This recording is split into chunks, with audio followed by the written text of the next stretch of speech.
हाँ जी dear viewer, स्वागत है आप सभी का एक बार फिर से आपके अपने चैनल पर।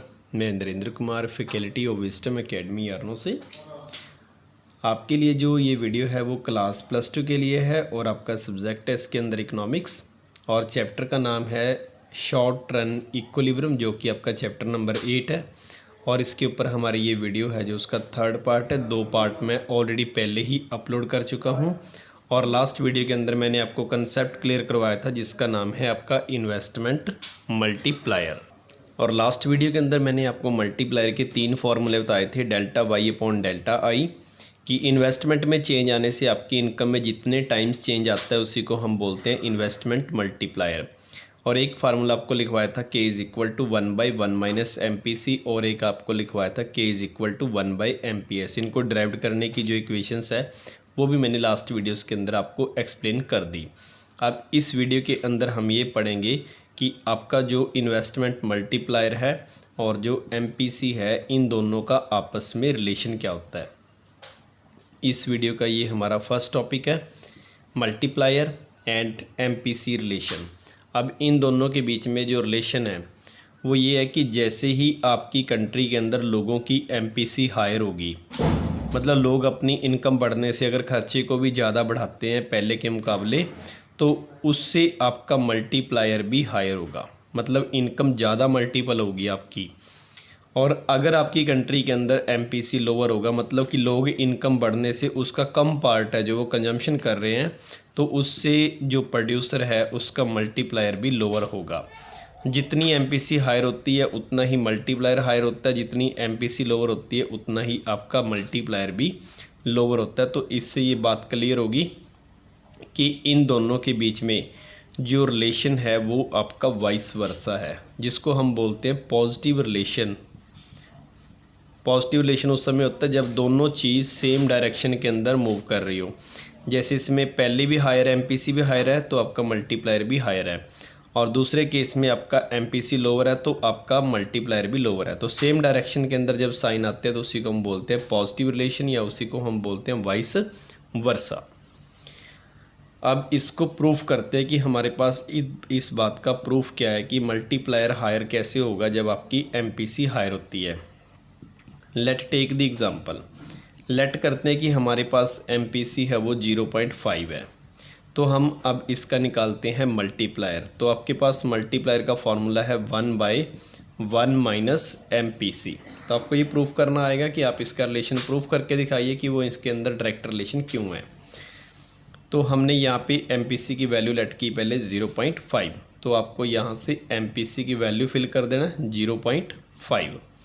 तो आप 1 में से 0.5 को माइनस करोगे तो क्या बचेगा आपके पास 0.5, और इसके पॉइंट हटाने के ऊपर 10 लग जाएगा और आपको 25 का 10, यानी कि आपका मल्टीप्लायर पहले केस में कितना आया 2। अब हम देखते हैं कि चलिए हम अपने MPC को इंक्रीज़ करते हैं। अगर MPC इंक्रीज़ होने से आपका मल्टीप्लायर इंक्रीज़ हो जाता है तो आपका ये रिलेशन है जो वो वेरीफाइड हो जाएगा। तो अब इस बार हम लेट करते हैं कि हमारी जो MPC है वो 0.5 की जगह पे 0.8 फिल करके देखते हैं। तो उसके बाद देखते हैं कि आपका मल्टीप्लायर बढ़ता है या नहीं बढ़ता। तो इसका हमने फार्मूला लिखा k is equal to 1/1 minus MPC। तो हमने यहाँ पे MPC की वैल्यू फिल कर दी 0.8। तो 1 में से अगर 0.8 माइनस करोगे तो आपके पास बचेगा 0.2, और इसके नाम का हमने ऊपर 10 लगा दिया और 25 का 10। तो यहाँ से देखिए कि जैसे ही मैंने MPC की वैल्यू 0.5 से इंक्रीज़ करके 0.8 रखी तो उसी समय आपका मल्टीप्लायर है वो 2 से 5 हो गया। इसका मतलब कि जैसे ही आपने MPC बढ़ाई तो उसी से आपका मल्टीप्लायर भी इंक्रीज़ हो गया। तो ये आपका रिलेशन प्रूफ हो गया कि इन दोनों के बीच में जो रिलेशन है वो आपका वाइस वर्सा। अब उसके बाद हमारे पास आता है relation of MPS and multiplier की, जो आपकी मार्जिनल परपेसिटी टू सेव है और मल्टीप्लायर, इन दोनों के बीच में रिलेशन क्या है। तो इन दोनों का रिलेशन ये है कि जैसे ही आपकी कंट्री के अंदर MPC हायर होगी, मतलब लोग अपनी इनकम का ज़्यादा पैसा सेव करेंगे, तो उतना ही आपका मल्टीप्लायर है जो वो लो होगा। और जैसे ही आपकी कंट्री के अंदर MPC लोअर होगा, मतलब कि लोग अपनी इनकम बढ़ने से सेविंग कम करते हैं पहले के मुकाबले, तो आपका MPC उतना ही हाई होगा। तो इन दोनों का अगर रिलेशन देखा जाए तो इनका दोनों का रिलेशन इनवर्स है, क्योंकि इसमें एक वैल्यू इंक्रीज़ हो रही है तो आपकी दूसरी वैल्यू डिक्रीज़ हो रही है। तो इसी को हम बोलते हैं वाइस वर्सा की उल्टा इनवर्स, यानी कि नेगेटिव रिलेशन। अब इसकी हम एग्जांपल लेते हैं कि लेट कर लेते हैं कि हमारे पास जो हमारा MPC है वो 0.5 है। तो मल्टीप्लायर निकालते हैं, तो ऊपर मैंने फार्मूला लिखा है K = 1/MPS। तो हम यहाँ पे फार्मूला अप्लाई करेंगे K = 1/MPS। तो आपके पास MPS की वैल्यू 0.5, तो इसका ऊपर 10 लग जाएगा, तो आपका मल्टीप्लायर कितना आया 2। अब हम देखते हैं कि हम MPS को बढ़ा के देखते हैं, तो आपका MPS हमने लेट कर लिया 0.8। तो अब इससे मल्टीप्लायर चेक करके देखते हैं क्या आएगा। तो हमने यहाँ पे MPS की वैल्यू 0.8 फिल कर दी और इसके नाम का हमने ऊपर लगा दिया 10। तो आप 10 को जब 8 से डिवाइड करोगे तो आपको 2 के टेबल पे काट के ये मिलेगा 5/4। तो इसको डिवाइड करोगे तो आपकी वैल्यू आएगी 1.5। तो यहाँ से देखिए कि जैसे ही मैंने मल्टीप्लायर को इंक्रीज़ किया तभी आपका MPS को इंक्रीज़ किया तो आपका मल्टीप्लायर डिक्रीज़ हो गया। इसका मतलब कि MPS बढ़ने से आपका मल्टीप्लायर क्या हो रहा है, डिक्रीज़ हो रहा है। तो इन दोनों में कौन सा रिलेशन हुआ, आपका इन्वर्स रिलेशन हुआ। तो इस प्रकार से आप इन दोनों के रिलेशंस को प्रूव कर सकते हो विद न्यूमेरिकल एग्जांपल। अब इसके बाद हम करते हैं इसका टेबल, मैकेनिज्म होती मल्टीप्लायर की। ये मल्टीप्लायर वर्क कैसे करता है, इसकी वर्किंग कैसे होती है। तो हम एक एग्ज़ाम्पल लेके चलते हैं। सबसे पहले मान लो कि किसी प्रोड्यूसर ने इन्वेस्टमेंट के अंदर चेंज किया 100 का चेंज किया। ये आपका राउंड नंबर 1 है। फर्स्ट राउंड के अंदर इन्वेस्टमेंट की सपोज करो उसने 100,000 की, या 100 करोड़ लिख दो आप, कुछ भी 100 मान के चलते हैं। तो जैसे ही वो इन्वेस्टमेंट करेगा 100 की, तो इससे इनकम के अंदर चेंज भी आएगा 100, क्योंकि इन्वेस्टमेंट किसके ऊपर करेगा, वो प्रोडक्शन के ऊपर। जितनी प्रोडक्शन करेगा उतनी ही लोगों को एम्प्लॉयमेंट मिलेगा और उतनी ही उनकी जनरेट होगी इनकम। अब ये मान के चलते हैं, लेट करके चलते हैं कि जितनी लोगों ने इनकम कमाई है उसमें से उन लोगों की MPC 0.5 है।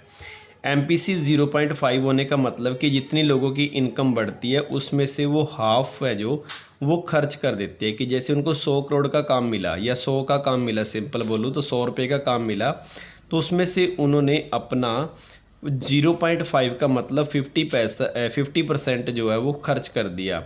तो इट मीन्स लोगों ने कंजम्पशन कितना किया, 100 में से 50 कर दिए। इसी को हम डोनेट करेंगे अब डेल्टा C के साथ, क्योंकि इनकम में चेंज आने से आपके कंजम्पशन में कितना चेंज आ रहा है 50, क्योंकि आप 100 में से 50% पैसा क्या कर रहे हो, खर्च कर रहे हो। तो आगे यहाँ पे आ गई हमारे पास लीकेज का मतलब कि लोग अब सेविंग कितनी कर रहे हैं। 100 का उनको काम मिला, 50 उन्होंने खर्च कर दिया, इसका मतलब सेविंग इकॉनमी के अंदर होगी 50।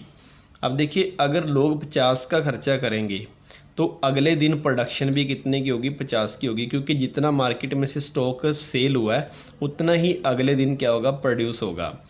जितना प्रोड्यूस होगा वो इन्वेस्टमेंट हम दोबारा नहीं लिखेंगे, क्योंकि आप एक बार इन्वेस्टमेंट करोगे बार बार नहीं करोगे, वही पैसा आपका इकॉनमी के अंदर या आपकी प्रोडक्शन के अंदर चलता रहेगा। अब इसमें लोगों ने सबसे पहले 100 करोड़ का उनको काम मिला और उसमें से 50 उन्होंने खर्च कर दिए और 50 की होगी लीकेज। अब अगले दिन लोगों ने 50 की फिर उसी पैसे में से इन्वेस्टमेंट करी, तो लोगों की इनकम कितनी जनरेट हुई, 50। अब 50 उनको इनकम जनरेट हुई, उसमें से फिर वो उनकी MPC कांस्टेंट है, तो अब फिर उसने हाफ पैसा इसमें से खर्च कर दिया, 25 खर्च कर दिया, तो अब लीकेज होगी इकॉनमी के अंदर 25 की। अब लोगों ने खर्चा किया 25, तो अगले दिन इन्वेस्टमेंट भी कितनी होगी दोबारा से फिर थर्ड राउंड के अंदर 25, और लोगों की इनकम भी कितनी बढ़ेगी, 25, क्योंकि इन्वेस्टमेंट तो एक बार ही करनी है। जितनी इन्वेस्टमेंट करेगा उतनी क्या होती जाएगी, इनकम जनरेट होती जाएगी। अब 25 उनकी इनकम बढ़ी, उसमें से हाफ उन्होंने खर्च कर दिया, 12.5 उन्होंने खर्च कर दिया, तो इस बार इकॉनमी के अंदर लीकेज होगी 12.5। अब इसके बाद लोगों ने खर्चा किया 12.5, तो अगले दिन प्रोडक्शन आपकी फिर कितनी होगी, 12.5, और इतनी ही उसको इनकम जनरेट होगी। और इसमें से अब लोगों ने 6.25 यानी कि 12 रुपये 50 पैसे का 50% हो गया आपका 6.25, और इतनी ही आपकी लीकेज होगी। तो ये टेबल आपको पूरा करने की ज़रूरत नहीं है, आप इसको सिर्फ यहाँ से ऐसे लिख लोगे ताकि आपको ये उस समय तक चलती रहेगी प्रोसेस जब तक आपकी इन डेल्टा वाई क्या नहीं आता, ज़ीरो नहीं आता। अब इसमें बात ये आती है कि हमें ये क्या पता लगेगा कि यहाँ पे डेल्टा वाई कितना आएगा और एमपीसी कितना आएगा और आपकी सेविंग्स कितनी आएगी। तो देखिए इसका तरीका क्या है। मैंने आपको फार्मूला लिखवाया था कि k is equal to delta Y upon delta I. तो हमने ये फार्मूला लिखा था, ये फार्मूला लिख लिया। अब हमें वैल्यू में क्या चाहिए, एक तो आपको चाहिए डेल्टा वाई। डेल्टा वाई कब निकलेगा, जब आपके पास डेल्टा आई की भी वैल्यू होनी चाहिए और आपके पास के की वैल्यू होनी चाहिए। जब आपको ये दो वैल्यू मिल गई तो आप इनकी क्रॉस मल्टीप्लाई करके आप क्या निकाल सकते हो, डेल्टा वाई बड़ा ईजिली निकाल सकते हो। लेकिन प्रॉब्लम ये है कि हमारे पास इसमें से किसकी वैल्यू है, डेल्टा आई की तो है, क्योंकि प्रोड्यूसर ने इन्वेस्टमेंट कितने की थी, 100। तो हमारे पास ये वैल्यू तो है। प्रॉब्लम किसकी है, अब के की है। तो हमें पहले क्या निकालना पड़ेगा, के। तो चलिए के निकाल लेते हैं। के निकालना बहुत इजी है, क्योंकि मैंने आपको एक फार्मूला ऊपर लिखवाया था, K is equal to 1/1 minus MPC. तो इसमें से हम इसकी वैल्यू निकाल सकते हैं के की। अब यहाँ से एमपीसी देखिए उसने कितना लिख रखा है, 0.5। तो हम यहाँ पे एमपीसी की वैल्यू कितना फिल करेंगे, 0.5। अब आप 1 में से 0.5 माइनस करोगे तो कितना बचेगा आपके पास, 0.5। इसके नाम का ऊपर 10 लग जाएगा, 5 to the 10। तो आपका मल्टीप्लायर कितना आ गया, 2। तो आप यहाँ पे के की वैल्यू कितनी फिल कर सकते हैं, 2। डेल्टा वाई हमने फाइंड करना है और डेल्टा आई की वैल्यू हमारे पास यहाँ पे लिखी हुई है 100। तो हम यहाँ पे कितना फिल कर देंगे, 100, और इसकी क्रॉस मल्टीप्लाई कर दोगे आप तो आपके पास इसकी वैल्यू आ गई 200। तो ये आपका आ गया डेल्टा वाई। मतलब कि प्रोड्यूसर ने इन्वेस्टमेंट किया 100 करोड़ का, लेकिन उसकी इनकम कितनी हुई, 200 करोड़। इसका मतलब 100 का डबल हो गया। तो इसीलिए मैंने मल्टीप्लायर यहाँ पे कितना निकाला था, 2, क्योंकि इनकम इसके अंदर डबल हो रही है। अब यहाँ पे निकालना है डेल्टा सी। अब डेल्टा सी कैसे निकलेगा, देखिए हमने कल लिखा था कि जो वाई होता है वो आपका सी प्लस एस के इक्वल होता है। Income is equal to consumption plus saving, और सेविंग मैंने बताया था कि किसके इक्वल होती है, इन्वेस्टमेंट। इक्विलिब्रियम के केस में अगर इनकम के अंदर चेंज आएगा तो आपका कंजम्पशन में चेंज आएगा, जब कंजम्पशन में चेंज आएगा तो आपका सेविंग्स में चेंज आएगा। सेविंग मतलब इन्वेस्टमेंट, तो इसको क्या लिख सकते हैं हम, डेल्टा आई लिख सकते हैं, क्योंकि जब इनकम में चेंज आ रहा है तो कंजम्पशन में भी आएगा और सेविंग्स में भी आएगा। सेविंग्स का मतलब इन्वेस्टमेंट, क्योंकि दोनों एक दूसरे के इक्वल होते हैं, इसी को इक्विलिब्रियम की कंडीशन बोलते हैं। अब हमारे पास देखो वैल्यू कौन सी है, डेल्टा वाई की वैल्यू हमारे पास कितनी है, 200, और डेल्टा सी हमने यहाँ से निकालना है, और डेल्टा आई हमारे पास कितना है, 100। तो हम यहाँ पे डेल्टा आई की वैल्यू फिल कर देंगे और ये वैल्यू आपके पास 100 है, और ये 100 जो प्लस है वो लेफ्ट हैंड साइड पे आके माइनस हो जाएगा। तो आपको किसकी वैल्यू मिल जाएगी, डेल्टा सी की। तो डेल्टा सी की वैल्यू हमारे पास आ गई 100। अब इकॉनमी के अंदर इनकम 200 है, कंजम्पशन 100 है, तो इसका मतलब सेविंग भी आपकी कितनी आएगी, 100। तो इस प्रकार से आप इसका मैकेनिज़्म है जो वो सॉल्व करके दिखा सकते हैं। कोई भी आप एग्जांपल लेट कर लीजिए, ज़रूरी नहीं कि आपने यहाँ पे 100 रखना, आप वहाँ पे 500 रख लीजिए, एमपीसी 0.5 की जगह पे 0.6 रख लीजिए। तो यहाँ पे हमने इन्वेस्टमेंट के अंदर चेंज किया 100, लेकिन लोगों की इनकम जनरेट हुई डबल। इसका मतलब कि आपकी 100 करोड़ की इन्वेस्टमेंट करने से इनकम 200 हो रही है, तो इसका मतलब आपकी इनकम डबल हो रही है, और जो ये डबल इनकम हो रही है इसी को हम बोलते हैं मल्टीप्लायर। तो आपको ये टेबल है जो वो वहाँ पर बना के दिखाना है, और इसी को हम बोलते हैं इन्वेस्टमेंट के अंदर मैकेनिज़्म ऑफ मल्टीप्लायर की इनकम कैसे डबल होती है। तो वो इस तरीके से होती है, लेकिन इसमें अजम्पशन ये है कि आपकी इस केस के अंदर जो एमपीसी है वो क्या रहनी चाहिए, कांस्टेंट रहनी चाहिए। उसके बाद आता है हमारे पास फॉरवर्ड एक्शन ऑफ मल्टीप्लायर, और एक आता है आपके पास backward action of multiplier. Forward action का मतलब होता है कि जब कोई प्रोड्यूसर इन्वेस्टमेंट करता है किसी भी फील्ड के अंदर तो उससे उसकी इनकम भी बढ़ती है, तो ये हो गया फॉरवर्ड। लेकिन जैसे ही कोई प्रोड्यूसर किसी बिजनेस में से अपनी इन्वेस्टमेंट कम करता है तो उससे इनकम भी उतने ही टाइम्स ज़्यादा कम होती है। कहने का मतलब है कि अगर आप बिजनेस में पैसा इन्वेस्टमेंट करोगे तो आपकी इनकम बढ़ेगी, जितना आप निकालोगे उतनी इनकम भी कम होगी। तो इसीलिए इसको बोला जाता है कि जो इन्वेस्टमेंट मल्टीप्लायर है वो एक टू साइडेड स्वॉर्ड है। टू साइडेड स्वॉर्ड का मतलब कि जितना आप इन्वेस्टमेंट करोगे उतना आपका इनकम भी इंक्रीज़ होगा, लेकिन अगर आप इन्वेस्टमेंट कम करोगे तो उतनी ही आपकी इनकम भी कम होगी। अगर आप इनकम डबल कर रहे हो, इन्वेस्टमेंट डबल कर रहे हो तो आपकी इनकम डबल हो रही है, लेकिन अगर आप इन्वेस्टमेंट कम कर रहे हो तो आपकी इनकम भी डबल ही कम होगी।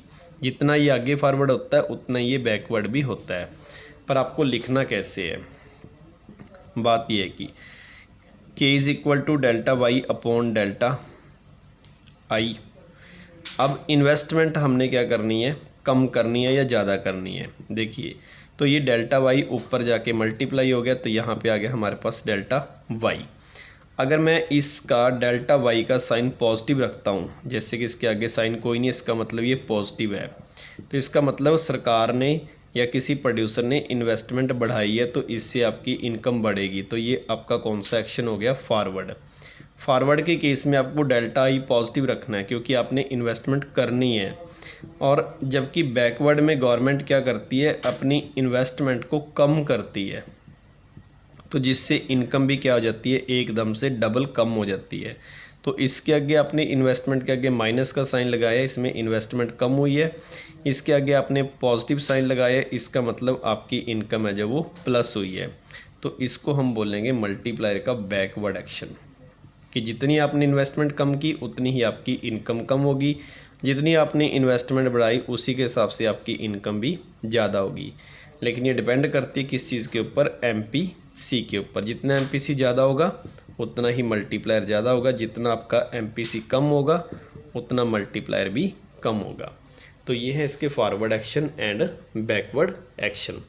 इसके बाद आपको मैं इस चैप्टर के सिर्फ न्यूमेरिकल पोर्शंस रह गया, उस न्यूमेरिकल पोर्शन की जल्दी ही मैं आपको वीडियो है जो वो अपलोड करके दूंगा, जिसमें आपको न्यूमेरिकल सम है जो 4 मार्क्स में आने की पूरी पॉसिबिलिटी है। तो वो हम नेक्स्ट वीडियो के अंदर जल्दी ही आपको करवाएंगे।